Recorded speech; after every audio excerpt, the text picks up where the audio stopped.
Welcome back, brothers and sisters. I am Braden. This is Langley Outdoors Academy, the place where we not only talk about what's going on in the gun world, but also how we're going to fix it together.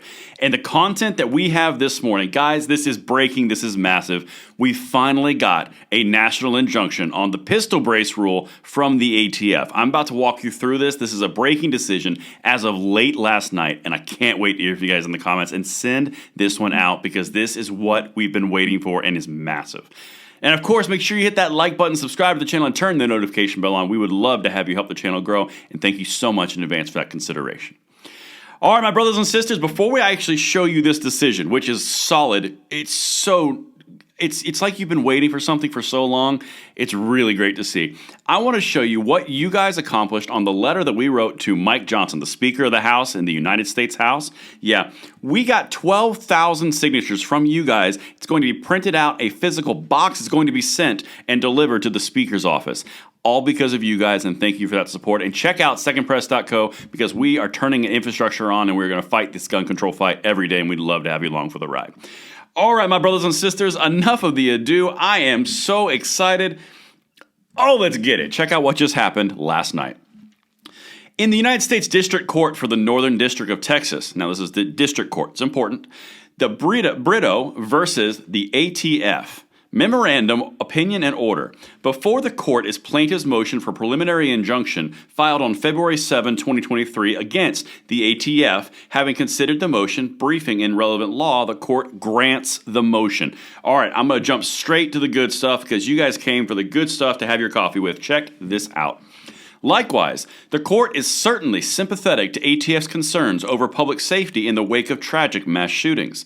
The rule, quote, embodies salutary policy goals meant to protect vulnerable people in our society, but public safety concerns must be addressed in ways that are lawful. This rule is not.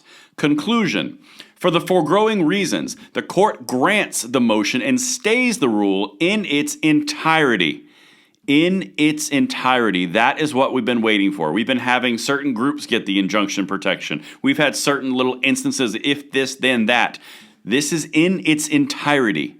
This is a big one, guys. This is not small potatoes. So ordered November 8th, 2023, Matthew J. Kaczmarek, United States District Judge. Now, I'm about to walk you through what he said here, but let me walk you through the ramifications of what this means. This is no longer just this group gets it, that group gets it, join this group, you're covered by this injunction. This is the national injunction applied to the pistol brace rule from the actual ATF itself. Nationally, in its entirety, this is a really big deal. Now, the way that they did this and the way that they arrived at the entirety part, that's the important piece we're about to break into. But make no mistake, guys, send this one out. This is a big deal, and that Solicitor General that we've been hearing so much about on all the different rules, yeah, she's about to be a lot busier because this one's going to head her way pretty quick. On remand, the district court found that the plaintiffs had demonstrated a likelihood of success on the challenge because, in addition to the circuit's panel holding that the rule failed the logical outgrowth test, quote, the braced pistols subject to enforcement of the final rule are in common use today. And possession and use of braced pistols is therefore within the ambit of Second Amendment protection. Any questions? Common use. Heller, baby. That's the point. And if these are common use, what does that make ARs? And what does that make 30-round magazines, or LCMs, as they like to say on the gun control side? This is a big deal. But let's continue. The Second Amendment protects the possession and use of weapons that are in common use at the time. District of Columbia v. Heller. Common use at the time. Pistol braces are common. ARs are common. Mags are common.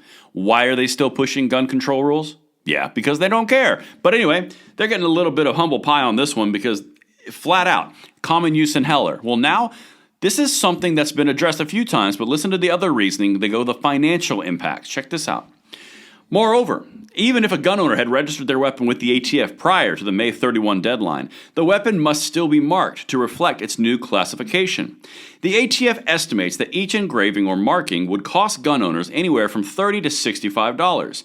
And as the Fifth Circuit noted, quote, there is no given process for undoing or recouping those compliance costs. Hence, plaintiffs would incur costs under the rule regardless of their chosen method of compliance. And because sovereign immunity would prevent them from recouping their costs from the ATF, plaintiffs would be irreparably harmed absent injunctive relief. You're not going to get your money back because the government changed the rule on you. That's what that means. Uh-oh, ATF, you just got your hand caught in the cookie jar. Because that's a very valid point. You're incurring cost on me to comply with your rule, which is perfectly fine because you're changing it, but there's no way I can sue you for that? Huh. Okay, well now, let me go a little bit further. Let me show you the other piece of this financial angle that the district court took. Additionally, ATF admits the 10-year cost of the rule is over $1 billion. And because of the rule, certain manufacturers that obtain most of their sales from stabilizing braces risk having to close their doors for good.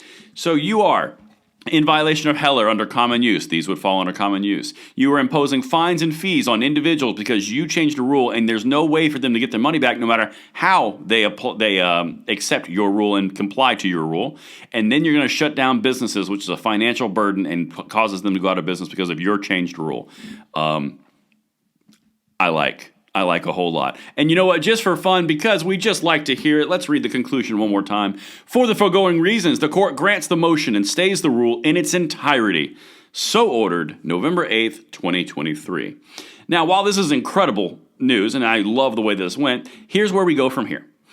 It can go up to the Fifth Circuit Court of Appeals, which this will be appealed, 100%. And then after that, it would have to go to the SCOTUS. We're on the same path that we've been prior, but this is the first time that we have a nationwide injunction in its entirety, to quote the actual conclusion, and that's a really big step in the right direction. Everything will be linked in the description box below. Please share this out and let me know what you guys think, and I will see you on the next one. I'm Braden. See you later.